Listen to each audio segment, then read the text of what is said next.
wanted to ask if you answered a lot of my questions coming in with why you were compelled to run. So you've answered a lot of that.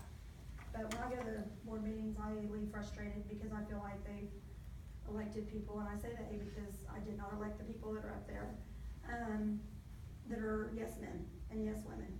And they almost look bored to me when they're sitting up at the meetings and they twiddle their thumbs and they have no interaction, no feedback. You know, it doesn't seem like they have anything to offer. And so are you prepared to stand toe to toe with things that you feel convicted about? Yes, because I kind of, like I said before, this is something very near and dear to my heart. And on things like that, I can be pretty stubborn about and hard-headed.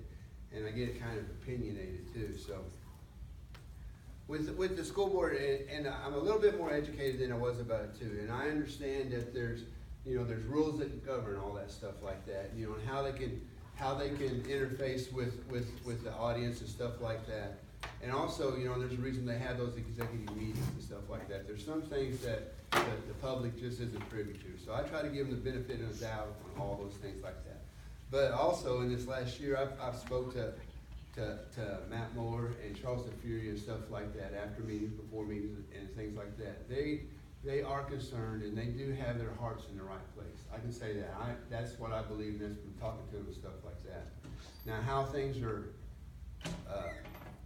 presented to them, I think that could be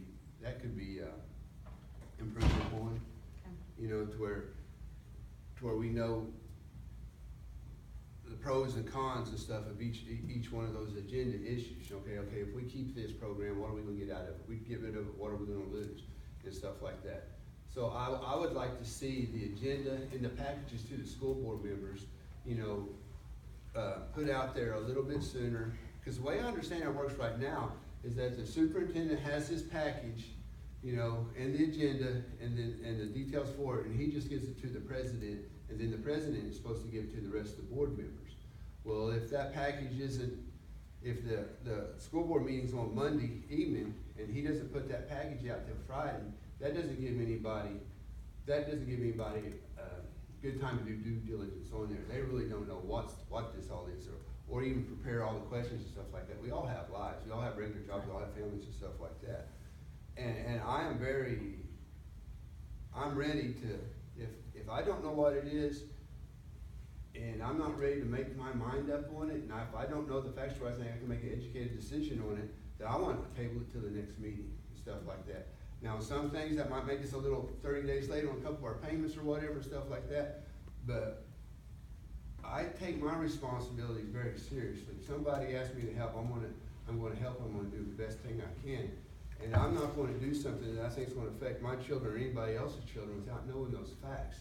And that's one of the things I've been concerned with, just observing it, is seeing that quick turnaround on that agenda like that without people knowing those facts. Yeah, but I know they go that ahead and vote. They complain that they haven't had time to see the facts, but then they go ahead and vote. Right, and I'm not sure if everybody knows, because it seems like some of the things, like when the president resigned and stuff like that, there was confusion on who is the president right now. Well, I always understood, well, that's why we have a vice president, because if we lose a president, the vice president steps right into there. But it seemed like there's a little confusion on that, and maybe there's a little confusion on what you have to do. You can make a motion to vote on it, you can table it, or whatever, and table it to the next meeting, and that's a tool that I'm willing to use right now until I know what's going on before I say yay, nay, or otherwise.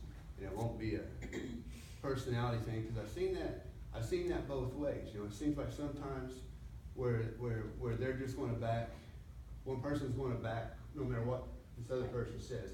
But I've also seen it where this person's going to oppose what everything.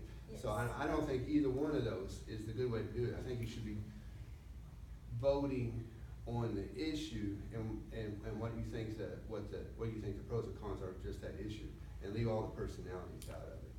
That's something I just observe. I have a real problem with the encumbrance agenda. The agenda, folks, just shows what we're gonna pay. It doesn't say we've paid it. It's a bill we have and we're gonna pay it. And I think that everything on there needs to be addressed. Why is our electric bill more? Our gas bill's down, that's good. Why do we have both cell phones, the turnpike? why are we paying Renaissance Learning, what is that? Charles questioned that last night. I think that is something the board needs to go line by line at what bills need to be paid and discuss them. And I'm not so sure if we want the board doing that, because I don't think the board will have all the information. I think that's something more in line with the task force. You get a few more people with a little bit, with more knowledge of how a school works and stuff like that, and go through it there. I think that is a definite concern of a lot of people, but I'd rather see that in the hands of the task force, and then they go through that line by line, and they make their recommendations, and then they turn it over to the school board. Get a task force to do the legwork and stuff like that, and then turn it over to the school board, and they can vote on it, yes or no. And that way, if you got a committee of people, both people on both sides of the fence come together, if they can make an agreement, then we know it'll be pretty solid. The school board shouldn't have too much problems with it after that.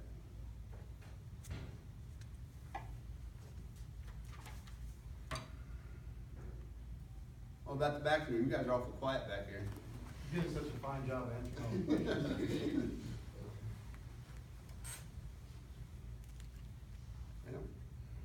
I know in the paper today, they talked about consolidation and smaller schools like with 500 students or less. Do you ever think the east side of Oklahoma County will go together? I hope not.